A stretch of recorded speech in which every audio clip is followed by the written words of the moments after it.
Lepo pozdravljeni. 9. junija odhajamo na evropske volitve. Poleg tega pa bomo glasovali tudi o 3 referendumih. Na enem od referendumov nas bodo vprašali, ali ste za to, da se za volitve poslank in poslancev v Državni zbor Republike Slovenije uvede preferenčni glas, ki bo zagotovil odločilen vpliv volivcev na izbiro poslanca. Torej, mnenja o tej zadevi bosta soočila Emil Milan Pintar iz civilno-družbene skupine Sinteza in Andrej Kosi iz stranke SDS. Lep pozdrav obema.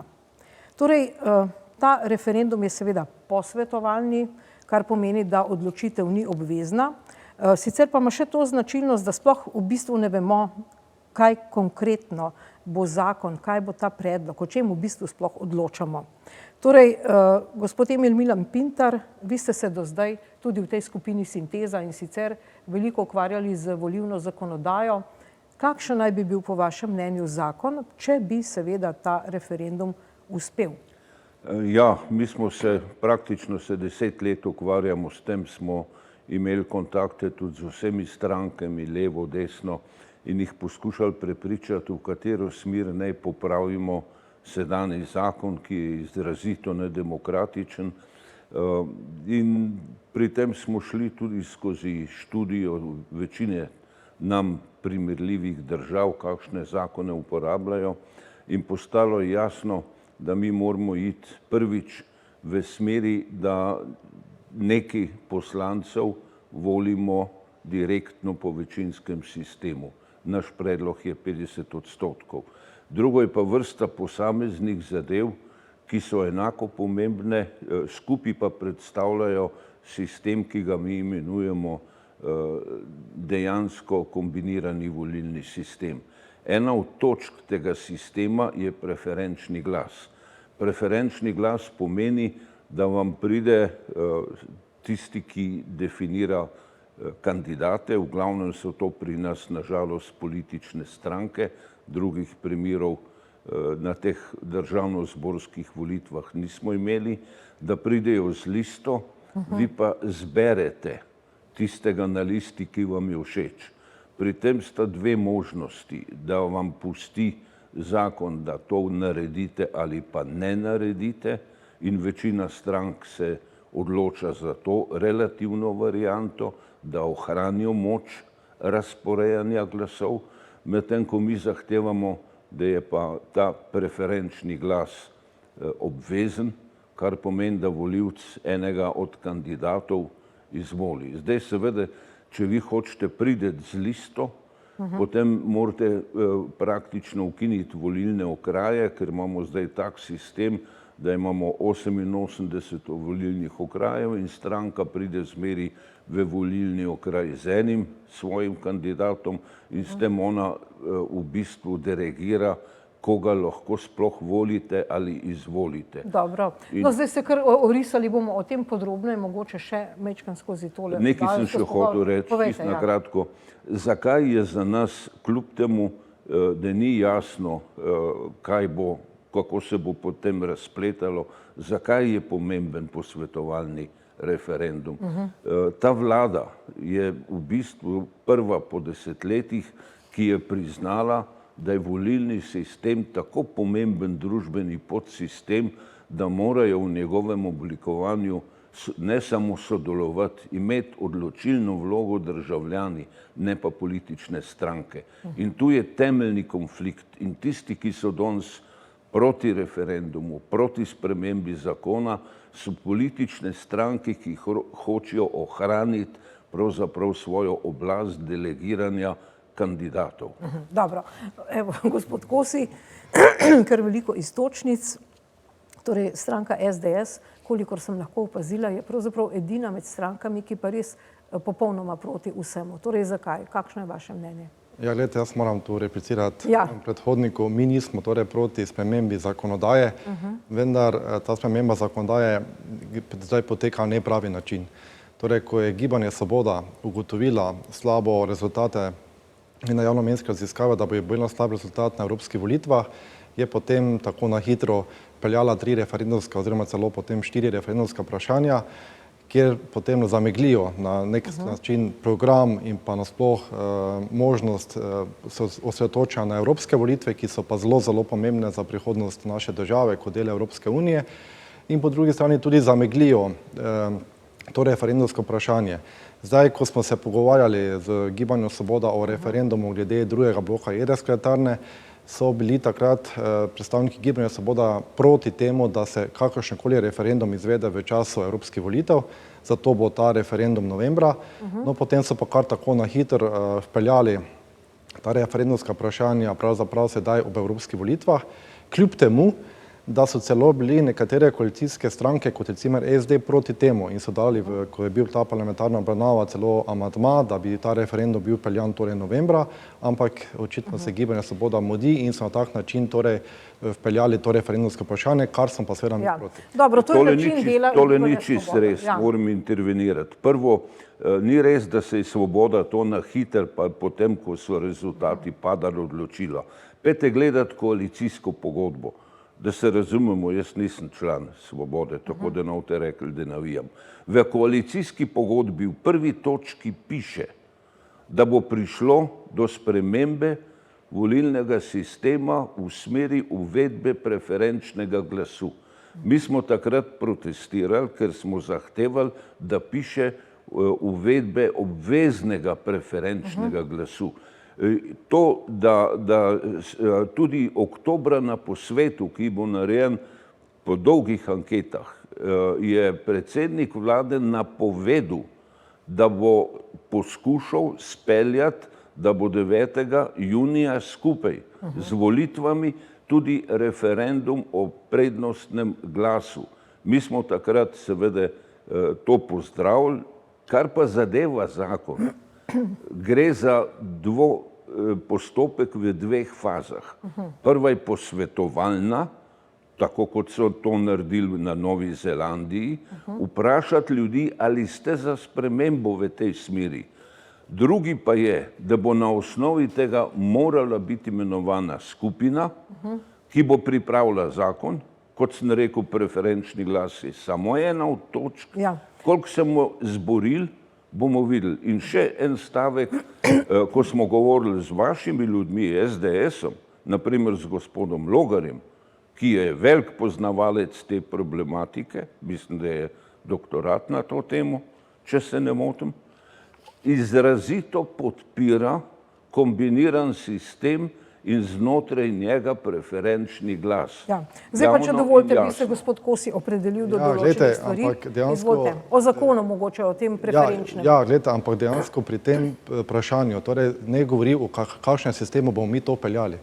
Torej, ta vprašanje je zelo zavajajoče, kaj ti govori o tem, ali ste za preferenčni glas in potem večjo veljavo ljudstva, vendar ne govori pa, kakšen sistem na podlagi tega bomo peljali. In kaj bi vi predlagali? Gledajte, torej v gradivu, ki smo ga imeli poslanci ob obravnavi tega odloka o razpisu, je bilo, da se bodo ukinili volilni okraji. Torej, če bo stalo 8 volilnih enot, pomeni lista 11 kandidatov, ki se bo znotraj volilne enote borila za vstop v parlament.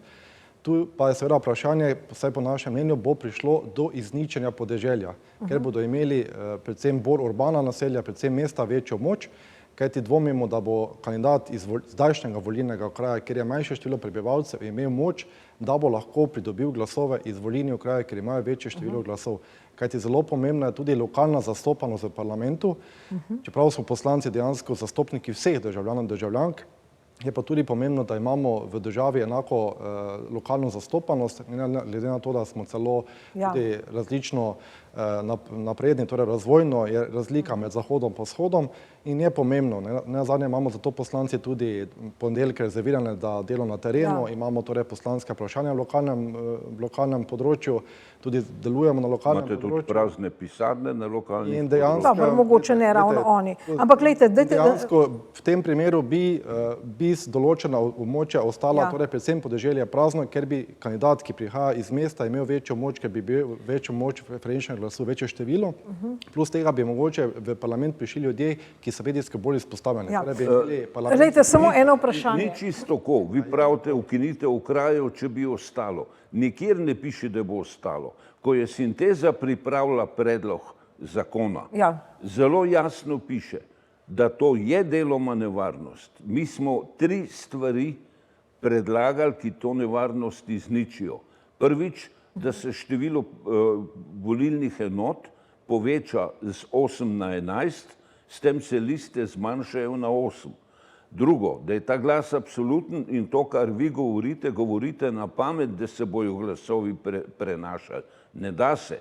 Tretje, mi predlagamo tako imenovani domicil. Vsakdo lahko kandidira samo tam, kjer ima že leta, diskusija 2, 3 ali tako, svoje stalno bivališče. In četrta zadeva, ki je tukaj pomembna, mi še zmeraj predlagamo in vztrajamo, da imamo v 48 okrajih direktno po večinskem principu voljenega, kandidirajo pa lahko s svojim predstavnikom politične stranke in civilne iniciative. Torej, kombiniran sistem. Kaj vi mislite? Glejte, povejte. Ampak ta predlog, ki ste zdaj vi govorite o svojem predlogu, ampak ta vaš predlog ni v tem gradivu. Torej, ne govorijo, da bo v primeru uvedbe preferenčnega glasu uveljal vaš predlog. Res je. Glejte, Kaj pa, če bo Slovenija samo ena volilna enota? Ampak tudi ne piše, da ne bo. In zato mi ves čas poudarjamo. Pisalo je, da se bodo ukinili volilni okraji, torej volilne enote ostanejo. Nikjer ne piše, da se bodo povečale številne enote, da se bo zmanjšale. Praviloma bi bilo, da tako pomembnem vprašanju, kot je volilni sistem, o katerem se pogovarjamo že več let, da bi torej najprej prišli do neke osnutka zakona, bi se potem Gibanje Svoboda tako z parlamentarnimi kot izven parlamentarnimi strankami o tem pogovarjala, iskala neki rešitve, neki konsens in potem na podlagi nekega skupnega dogovora, tako kot je bilo recimo pri drugem bloku jedrske elektrarne, potem šele vprašati ljudi, ali so za ta uvedbo referenčnega glasu in za uvedbo volilnega sistema. Nenazadnje je bil tudi že referendumsko vprašanje o večinskem volilnem sistemu, ki leta 96, delo Ustavno sodišče pa ni prišlo veljavo, ker bi to bilo potem, kar ni. Torej, se ne upošteva volja ljudstva, tako tudi tu zelo tako. To je stvar tolmačenja. Jaz sem bil takrat aktiven, rezultati so pokazali, da večinski volilni sistem je sicer dobil več glasov od ostalih dveh, ni pa dobil 50% in večina ni glasovala za njega in tolmačenje sodišča je bilo ali drugi krog ali pa to ni tako rekoč obvezujoča zadeva. Ne morete zdaj obračati. Zelo jasno je bilo takrat in če greste zdajle gledati in ko je delala vlada anketo, na podlagi katere je bil posvet, je večinski volilni sistem, za katerim vi vsa leta stojite, na referendumu je bil. Na referendumu je bil. Pustimo zdaj tisti referendum. Tako kot ta, tudi ta referendum bodo razlagali, interpretirali tako in tako. Politika se zelo, bi rekel, hrani tudi z rezultati anketa. In te ankete, opravljene lansko poletje, kažejo, da je delež tistih, ki so za absoluten večinski sistem, je padel, močno je narasel delež tistih, ki so za delno večinski sistem, to je pa ravno kombiniran. Kaj vi mislite o tem? V tej anketi je bilo 1400 ljudi. Torej zdaj volilcev imamo pa, veste koliko, torej milijoni še več. Torej dejansko ta referendumsko vprašanje je dejansko neustrezno, ker je zavajajoče, prav tako ni v pravem datumu. Torej v času evropske volitev, kajti po eni strani Gibanje Svoboda govori, tudi 14 dni nazaj je bilo sprejeta, prejšnji teden je bila sprejeta tudi resolucija ob vstopu 20-letnice Evropske unije, kako zelo pomembne so evropske volitve, potem pa na datum evropskih volitev damo referendumska vprašanja neustrezno. To zelo na hitro. Noben se ni posvetoval, torej Gibanje Svoboda ni se posvetovalo ne z našo stranko, ne s drugo opozicijsko, ne z drugimi, da bi našli neko rešitev, dali neki predlog zakona in potem na podlagi predloga zakona, ali bo to večinski z preferenčnim glasom, ali bo to, ne vem, 18 volilnih enot, ali bo to 11 volilnih enot, da bi bilo neki klub, v katerem bi lahko potem vprašali prebivalce in prebivalke, torej dejansko volivke in volivce, kateri sistem si želijo in potem bi lahko mi potem nadaljevali to zgodbo. Zdaj je pa to samo to farsa in zavajanje ljudi nič drugega. To ni nič farsa, vi pač v opozicijski maniri zavračate ne samo predloge, zavračate razpravo o tem. Bil je predlog, mi smo dali predlog, upeljimo referendumski dan. Pa dajmo na tisti dan zbrati več referendumov. Kakšen je bil vaš odgovor? Ne, gledajte, Negativen. Ni res, mi smo dali poslansko pobudo, zakonsko pobudo, SDS je dal zakonsko pobudo o tako imenovanem tem referendumskem dnevu, ki bi bil nekje v maju vsako leto, ampak je koalicija to zavrnila. Ja. Dobro, gospod Kosi, če dovolite vprašanje. Tudi SD je dal pobudo, da se to vpelje novembra, ker je to pomembno vprašanje, ampak je to Gibanje Svoboda zavrnila.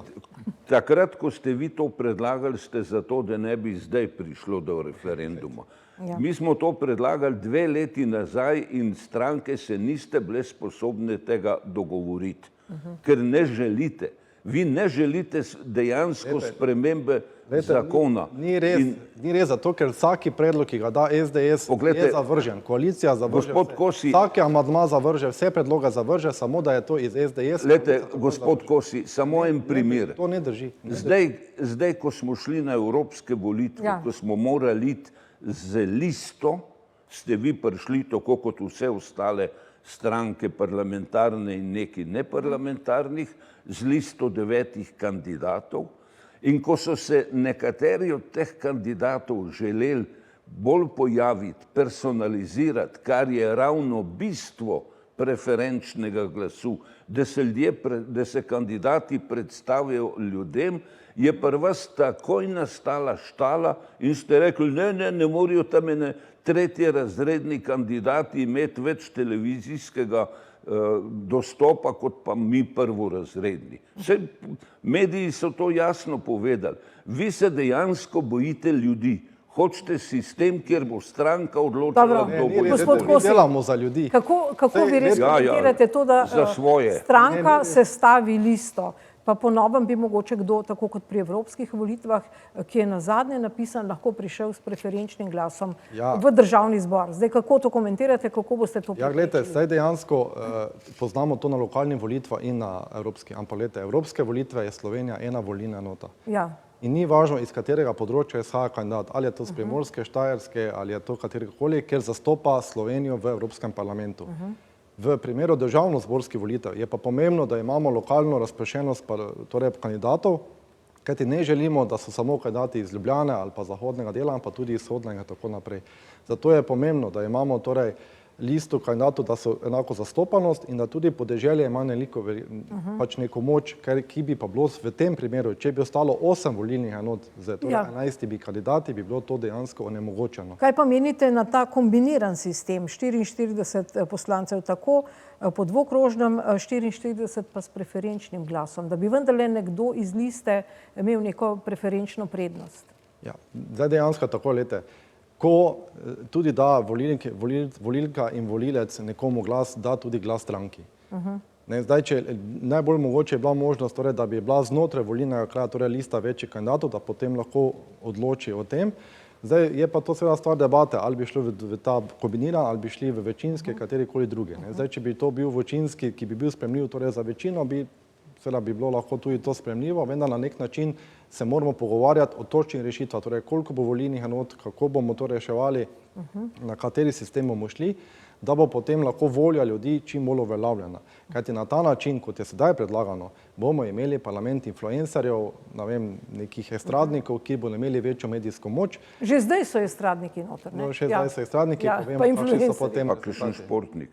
Ja, tako. Torej, lejte, gospod Pintar, eno vprašanje za vas. Nekajkrat smo zdaj slišali, da se stranke bojijo. Ampak mi smo v parlamentarni demokraciji, mi nismo v demokraciji nevladnih organizacij. In vendarle stranke imajo neko vlogo. A se mogoče kdo boji strank? Ne, mislim, da je popolnoma jasno, da demokracije, tako kot se je v Evropi razvila, ni mogoče brez strank. To je jasno. Zdaj, drugo vprašanje je, koliko imajo te stranke notranje demokracije. To je zelo pomembno. Recimo v našem sistemu te demokracije pravzaprav ni. Zakaj to trdim? Glejte, kako se sprejema, gospod Kosi pove, lista kandidatov? Ja, kako? Na tajnem sestanku. A to vi veste, pa ste v kakšni stranki vi, ali kaj? Kako vi to? Šli smo skozi vse stranke, pri njih smo bili 2-krat. V bistvu je sestavo liste definira ožje vodstvo stranke. Potem je tu še en problem. Te stranke so zadnjih 30 let iz mandata v mandat bolj zapletene v sumljiva, dvomljiva korupcijska dejanja. Nam se dogaja, da po 3-4 ministre na leto zgubljamo zaradi korupcije, vemo pa, da če ni posebej vlada orientirana v nadzor, potem odkrije manj kot tretjino, tako rekoč slučajno. To pomeni, da je za strankami, za vodstvi strank je neka sekretarska elita, ki de facto vodi. In tu nastanejo zdaj problemi, kako se liste sestavljajo. Mi imamo edino rešitev zoper to, je, da do določene mere izenačimo možnost, da liste postavljajo stranke in civilne iniciative. Ampak gledajte, imam takoj vprašanje za vas. Prav zdaj imamo primer take stranke Svoboda, ki je v bistvu en mesec pred volitvami kupila to strukturo, nek ime in stranko, in potem na liste postavila ne vemo vse koga. Zdaj imamo tak parlament, pa smo zelo nezadovoljni. A mislite, da bi bilo to potem kaj boljše, če bi imeli s tem preferenčnim glasom, bi bilo pravzaprav na enak način, ker ni bila ta stranka tako uveljavljena, da bi vedela, koga sploh postavlja na to listo? Toliko, da vas korigiram, nimamo samo zdaj, imeli smo tudi pri prejšnji vladi iste težave. Ja, ampak kako bi preprečili to, da imamo ljudi, ki praktično se zdi, da sploh ne vedo, da so v parlamentu? Ja, glejte, ravno s tem, da mi odpremo možnost, da ljudje morajo, ko grejo na volitve, in to je v našem predlogu jasno, dati kompletno sliko svojega dosedanjega dela. Ne samo materialnega položaja, izobrazbe, služb in tako dalje, ampak dejansko, kar je človek delal, neke vrste reprezentativno izkaznico in šele potem bi volivci dobili več informacij, tega bomo volili, tega ne. Ja, ampak tega tudi na evropskih volitvah ni. Se tega ni. Ampak večina držav to ima. In glavna sestavina, glavna vrednost volitev v demokratični državi je možnost, da vi neustrezne kandidate izločate. Sistem mora biti tako narejen, da, veste, mi ne govorimo o negativnem glasu, je pa zelo pomembna ta zadeva. Dajte enkrat obrniti ankete, ne vprašati o priljubljenosti, vprašati o negativnih, o odklonilnih glasovih. In če mi uvedemo sistem, v katerem bojo volivci lahko izbirali, pridejo na dan tudi tako imenovani odklonilni efekti, in tu se začne delati selekcija. In to je prednost demokratičnega sistema, ki zdaj ni. Mi se ne bojimo strank, stranke ne imajo svojo težo, ampak ne dajo možnost odločanja volivcem. Dobro, gospod Kosi, zdaj, če bi mi vedeli, kdo je na listi, življenjepisov nimamo, praktično ne vemo, kje so bili v službi, kaj so počeli. Povejte mi, a bi to kaj spremenilo, če bi kandidirali ljudje, ki živijo v nekem okolju? Da se ne bi zgodilo, da naprimer nekdo kandidira na Vrhniki, pa ga tam nikoli niso videli.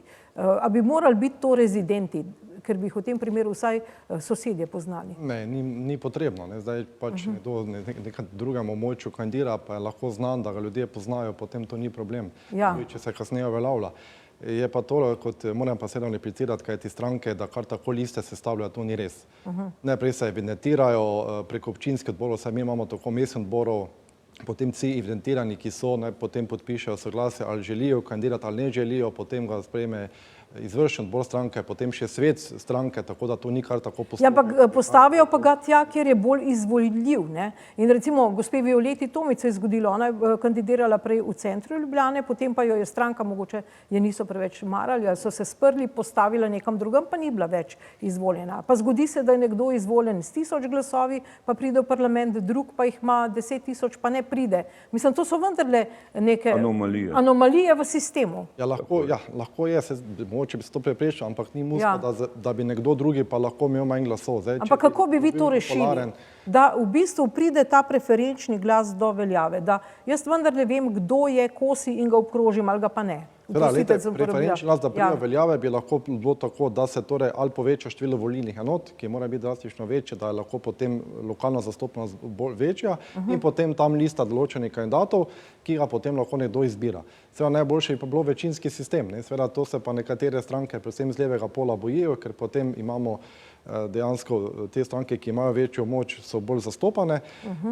Tu lahko uveljavljajo dejansko tiste, katerega potem volilec izbira, kar bi mogoče bilo boljše, ker dejansko potem ne bi bilo tega koalicijskega usklajevanja, tudi lažje bi se zakoni sprejemali in tako naprej, kajti ne predstavlja si sedaj parlament, da bi bilo tam 44 poslancev iz različnih krogov in potem... Zdaj imamo tak parlament, imamo ogromno poslancev, za katere ne vemo, kaj so kar tako prišli na neko listo. Ja, so, ampak poslanci so znotraj torej stranke in seveda uveljavljajo statut, uveljavljajo tudi program stranke. In tudi imamo zato tudi poslanske sestanke, kjer se dogovarjajo in tako naprej. Tako da dejansko, seveda, vsak poslanec stoji za programom stranke, kajti če kandidiraš na programu stranke, potem tudi uveljavljaš program vrednote stranke, ki je. Ne uveljavljaš svoje vrednot, potem moraš kandidirati kot samostojen. Če pa imaš več... Na tankem ledu, poslanci kljub temu, da kandidirajo iz stranke, na programu stranke, so po ustavi samostojni in zastopajo vse. To je prvo. Drugo, malo sami sebi oporekate, ko govorite o tej nevarnosti, da bo izločeno, hkrati pa pravite, vseeno, če gre kandidirati nekdo tja, kjer ga ne poznajo, ker ga poznajo iz medijev. Dali ste zelo veliko vlogo medijev, mi bi želeli, da tam vloga ostane, vendar se izenači. Prednost medijev imata Ljubljana in Maribor v glavnem. Dobro, mi smo pri koncu, samo zadnji stavek še. Celotni Sloveniji poslanec je zastopnik vseh prebivalcev in seveda ni važno, kje kandidira. Gospod Kosi, za zaključek, kaj predlagate, da se obkroži na? Ja, seveda proti. Absolutno je treba iti voliti poslance. Za ostale referendume ne bom govoril, ker ne poznam. Absolutno je treba glasovati za uvedbo preferenčnega glasu, pa vedeti, da s tem boj za demokratizacijo še zdaleč ni dobljen in potem, ko bo ta vlada dobila signal, da je 80% ljudi za spremembo volilnega sistema, vztrajati na tem, da se uvede neke vrste kombiniran volilni sistem. Dobro. Pejmo na volitve. Ja, to pa. Najlepša hvala za vajne komentarje in resnično, pejmo na volitve. Nasvidenje.